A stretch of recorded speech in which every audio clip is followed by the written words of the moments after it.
اچھا، اس میں جو ایک بہت انٹرسٹنگ چیپٹر تھا بڑا پازیٹیو، جس میں یہ 3 آپ کے جوائنٹس بھی شامل ہوئے تھے، وہ تھا انٹرنیشنل نتھیا گلی سمر کالج کے نام سے.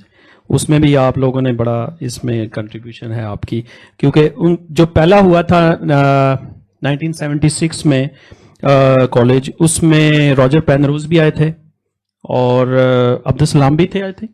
ظاہر ہے وہ تو عبدالسلام انہوں نے شروع کیا تھا، اور ریمو روفینی بھی تھے، اور ڈائریکٹر تھے اصل میں جوائنٹ سلام اینڈ ریاض الدین. یہ جوائنٹلی انہوں نے شروع کیا تھا. سلام صاحب نے تجویز دی تھی ریاض صاحب کو، اور اس کے بعد یہاں ریاض صاحب نے چالو کیا، اور پھر وہ کنٹریبیوشن ریاض کی پہلی ہے جو کہ میں نے صحیح طور پہ دیکھی. ورنہ پہلے میں صرف یہ کہ فزکس ڈپارٹمنٹ سیٹ اپ کرنے کا جو تھا وہ ریاض کا دیکھا، مگر بعد میں پھر اور بہت کچھ. نتھیا گلی سمر کالج جو ہے، ریاض الدین وہ ہیں عبدالسلام کے پہلے پی ایچ ڈی اسٹوڈنٹ ہیں، پہلے پی ایچ ڈی اسٹوڈنٹ. اور قائد اعظم یونیورسٹی کی جو لائبریری ہے وہ بھی انہی کے نام. نہیں وہ رضی الدین صدیقی.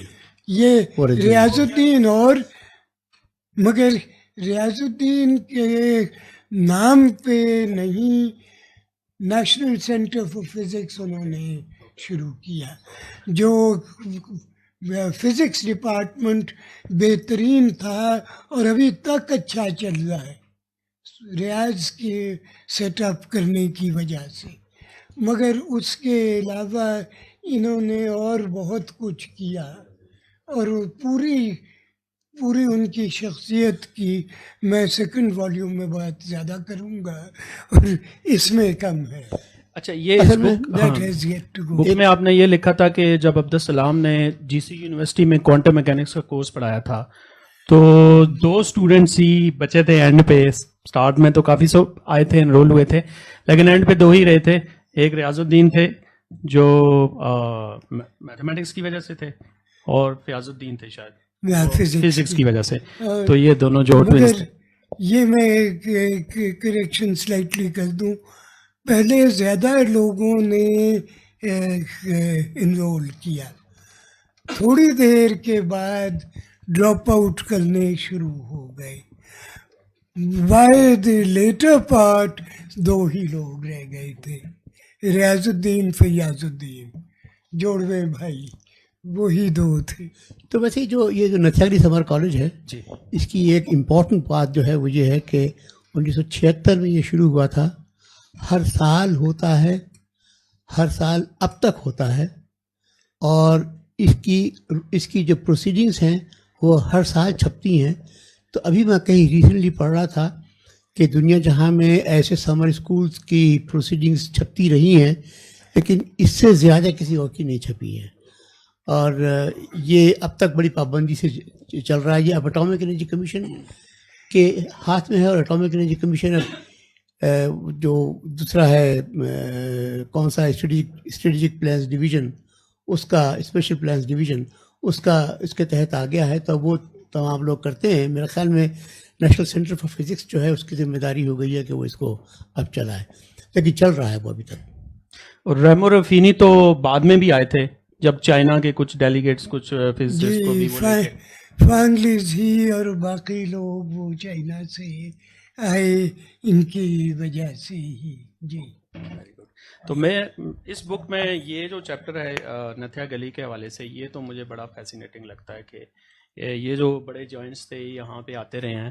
بلکہ اس پہ ایک دفعہ عود بھائی نے بھی یہاں پہ سیشن کیا تھا، ایک ڈاکٹر موسیٰ تھے، ان کی بھی اس طرح کسی سمر کالج میں ملاقات ہوئی تھی کسی نوبل آریٹ سے، تو پھر وہ بعد چلے گئے تھے. تو یہ تو ایک بہت زبردست چیپٹر ہے. سلام صاحب نے کہا تو ان کا جو طریقہ تھا، جو طریقے میں وہ اختیار کرتے ہیں، وہ یہ ہے کہ تھرڈ ورلڈ کے سائنٹسٹ کو پیسے دے کے بلاتے ہیں، ہوسٹ کرتے ہیں ان کو، اور پھر ہوسٹ وہ بھی کرتے ہیں بہترین سائنسدانوں کی دنیا کے، ان کو بھی بلاتے ہیں ساتھ میں، پروگرامز کے تحت، جس کے تحت وہ سب آتے ہیں اور وہاں پہ انٹریکشن ہوتا ہے، اس کے اندر لوگ بہت سیکھتے ہیں. تو ہم نے تو جو بڑے لیجنڈز ہیں فزکس کے، ہائزنبرگ ہے، ڈیراک ہے، اور دوسرے جو بہت بڑے بڑے ہیں لوگ، ان کو ہم نے وہاں پہ دیکھا. ان کو وہ ابھی زندہ تھے اس وقت. وہ یہ ان کی روایت اس وقت سے رہی ہے. تو یہاں انہوں نے وہی روایت نتھیا گلی سمر کالج میں بھی رکھی تھی. وہ انوائٹ کرتے تھے اپنے زور پر بڑے بڑے نوبل لاریٹس کو، اور میں درجن بھر نوبل لاریٹس کے نام لے سکتا ہوں. بہت long line of Nobel laureates جو کہ پاتھ بیکنگ کام کیا، ہاں آتے گئے. یہ آتے گئے یہاں نتھیا گلی سمر کالج میں، اور کام انہوں نے، وہ کمال تھا. اور یہاں چھوٹی سی گیدرنگ کے اندر سب یہ بڑے تمام لوگ ہوتے تھے. تو ایک بڑی انسپریشن باقی لوگوں کے لیے تھی. یہ ڈیفینیٹلی بہت ہی انسپریشن تھی. اور جب میں پڑھ رہا تھا تو اس وقت تو میں سوچ رہا تھا کہ یہ آغاز اور یہ ویژن بہت اچھا تھا. پھر پتہ نہیں کیا ہوا، کیونکہ یہ ساری باتیں پچھلی صدی کی ہیں.